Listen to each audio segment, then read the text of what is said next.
Olá, boa noite a todos. O meu nome é Divane e eu estudo Ciências Contábeis na Universidade Católica de Brasília. E a fim de cumprir o que foi solicitado na matéria de auditoria contábil no Fórum 2, nós estamos realizando esse trabalho. Esse trabalho consiste basicamente em responder 4 perguntas. A primeira delas diz assim: por que usar amostragem em auditoria? Como a gente estudou em aulas anteriores, o auditor ele utiliza os procedimentos de auditoria, que na verdade constituem um conjunto de técnicas, a fim de obter evidências que vão embasar o parecer ou o relatório de auditoria, ou seja, que vão ajudar o auditor a fazer uma opinião sobre aquele assunto. Só que devido à complexidade e o volume das transações e das informações que circulam dentro da empresa, fica praticamente impossível para o auditor de teste de auditoria sobre conjunto de dados. Então, as técnicas de amostragem, elas apresentam-se como uma boa solução para a realização desse trabalho.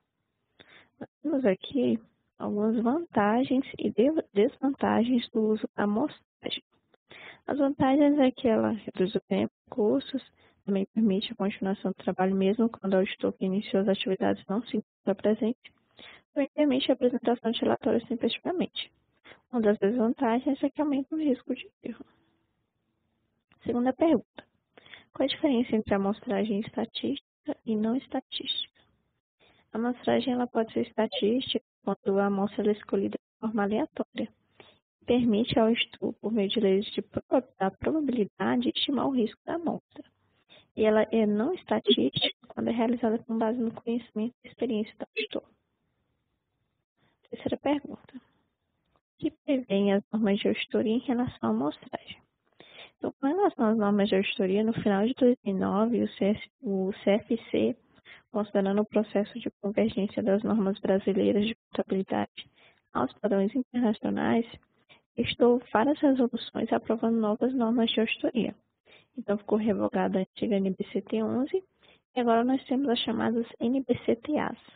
Referente à amostragem, nós temos especificamente a NBCTA 530. Essa norma ela trata do uso de amostragem estatística e não estatística na definição e seleção da amostra de auditoria, também na execução de testes de controles e de detalhes e na avaliação dos resultados da amostra. Ela também explica o que é amostragem estatística, não estatística, população e outros detalhes. Essa norma, a NBCTA 500, implementa a NBCTA 500, que trata da evidência da auditoria. Essa lei ela basicamente dá responsabilidade do auditor na definição e execução de procedimentos de auditoria para obter evidências de auditoria. A quarta pergunta, na verdade, pede para a gente dar um exemplo do uso da amostragem em auditoria. Eu tenho um exemplo de amostragem aleatória por valores estratificados. A estratificação é uma técnica de dividir a população em subgrupos relativamente homogêneos. Esses subgrupos são posteriormente alvos da amostra. Esse método ele é vantajoso porque aumenta a eficiência dos procedimentos de auditoria, uma vez que permite ao auditor relacionar a seleção da amostra com materialidade, bem como as características específicas dos itens, e aplicar diferentes procedimentos sobre grupos criados.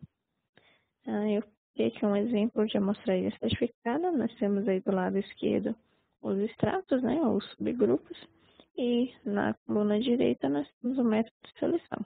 Temos aí contas com saldo superior a 100 mil, contas com saldo superior a 50 mil, inferiores a 100 mil, contas com saldo inferiores a 50 mil. Então, assim que é feita a seleção. Então, era isso, gente. Boa noite. Obrigada.